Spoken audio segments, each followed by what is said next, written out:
Earth Day is April 22nd. Stay tuned at the end of the show to learn about the free science games and activities your students can play at Legends of Learning to learn about Earth Day.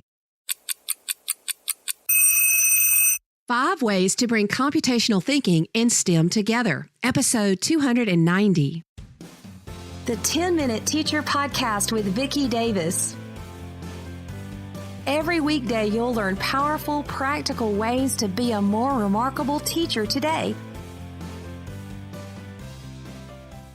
Let's talk about bringing computational thinking and STEM together with Stephanie Zeiger. She works with science and coding at a school in Nashville, Tennessee. So, Stephanie, what is our first way to bring computational thinking and STEM together? First, thanks for having me on your show. I was very excited to get contacted by you to talk about this because I'm super excited about it. And the first thing I want to say is that as teachers, you need to know that STEM and computational thinking are not exclusive.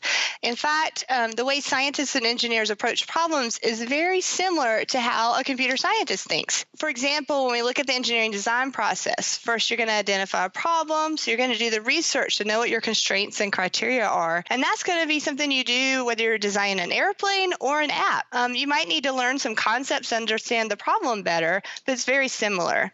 When you go and you imagine and brainstorm to think of those solutions, you might need to break down the problem into more manageable parts before you can imagine how to even solve it. This is actually called decomposition in computational thinking.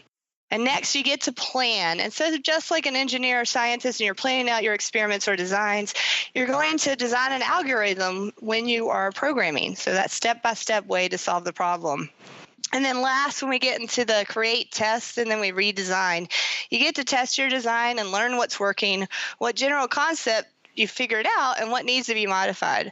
To redesign, you have to look for those patterns and analyze that data and figure out what's responsible for the result. And this is very similar to pattern recognition and abstraction, which we use in computational thinking. And then my favorite thing is when you're coding and you run that program and it doesn't work and you have to debug, you're actually going to have to be learning from failure. And we know as science teachers, that's definitely something you're doing in the science and engineering field.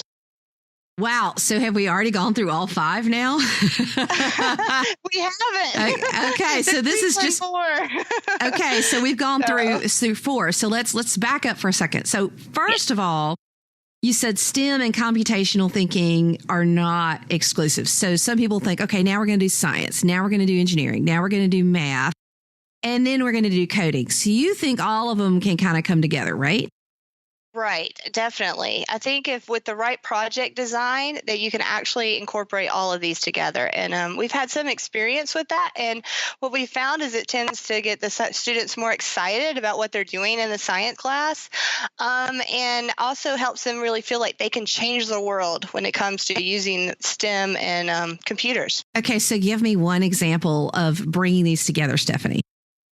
So in one instance, one of my favorite projects we do has to do with an electricity unit in our 7th grade. And so we asked students to develop an interactive toy.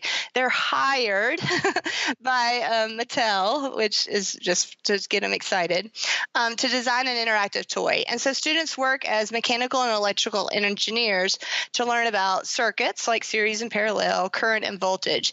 And then they design a toy that's going to incorporate a push button, an LED, or a motor. And what we found was our students were like, oh, yay, my button works and the LED works. But they really want a more interactive toy that does a little bit more than light up or spin.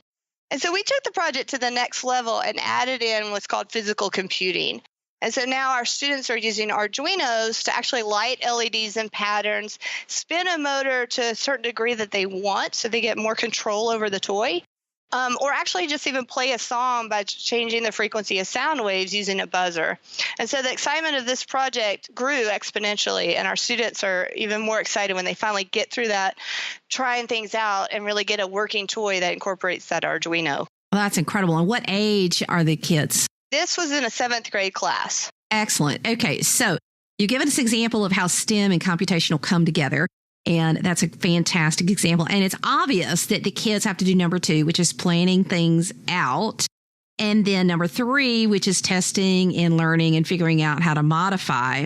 Now let's park for a second on number 4. Now here is a frustration that I see a lot of teachers, or I guess a misstep that a lot of us make, and I did it at first too. We feel like we have failed as a teacher if it doesn't work the first time. Do you agree or not? Are you talking about if the student's project doesn't work the first time? I'm saying that sometimes teachers tend to feel like a failure if the student project doesn't work the first time, but that's not really how we should feel, is it? No, definitely not. Having been a scientist and engineer in my previous life before teaching, I have to say that there's more failure than success in these fields. And what you want is for a student to be like, okay, that didn't work. So let's see what went wrong. Let's step back and work through it and see how I can redesign and build a successful prototype. And so we really want to push the process, not the product.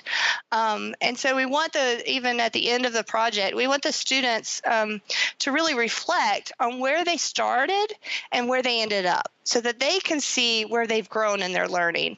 And so as a teacher, we don't want it to work out perfectly because that's no fun. The fun part is when we actually teach our students how to persevere and problem solve when things don't work. And that's where debugging comes in with computational thinking, and where in science and engineering, it's just a natural part of those types of jobs. Well, and I've seen teachers who've done things like, okay, design a building and I'm going to cause an earthquake to happen and see if you can keep it from falling down, or putting some stress on it so that it's an actual competition and it has to, I guess, hold up in some way. Right. We do a bridge project with students in our classroom, and we intentionally make the bridge fail. We put on as much as we can till it breaks. And the reason we do that is we want them to go back and redesign and figure out how they can improve it. Because that's a very important part of the process. So I would encourage teachers to find ways for students to have projects that aren't always going to work out perfectly.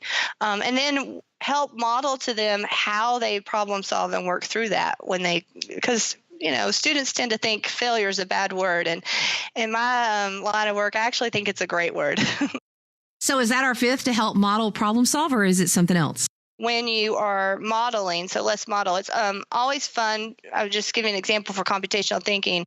When students can realize how much STEM goes into computer-generated animations or games, they can use programming to design their own animation of a STEM concept, such as how to get to a rocket's velocity or angle of projection accurate so it can make it to the moon. I wanted to encourage teachers to use resources like code.org's CS Discoveries curriculum or MIT Scratch program that can be helpful to create a project that's going to allow your students to express their creativity while using programming and modeling to deepen their understanding of a concept. And we've applied this across several projects, including one that's been done in our history classes, where the students actually wrote code to model Greek mythology as they were learning about the gods and goddesses.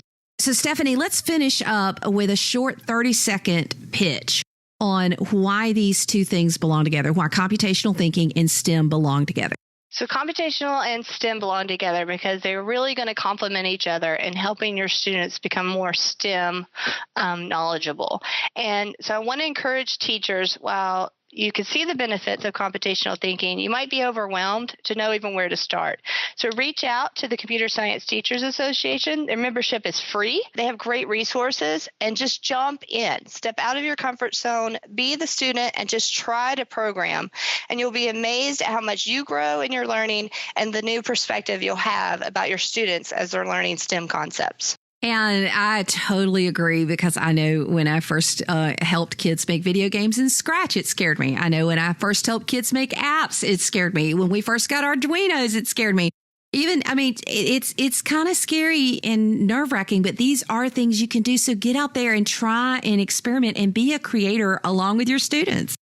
Legends of Learning is sharing free games and Earth Day resources. Go to coolcatteacher.com/Earth to play the science games and activities for Earth Day. Legends of Learning has fun, engaging science games for grades 3 through 8, aligned with next generation science standards. Check out my review of their product on my blog this week and celebrate Earth Day with some exciting games at Legends of Learning. Just go to coolcatteacher.com/Earth.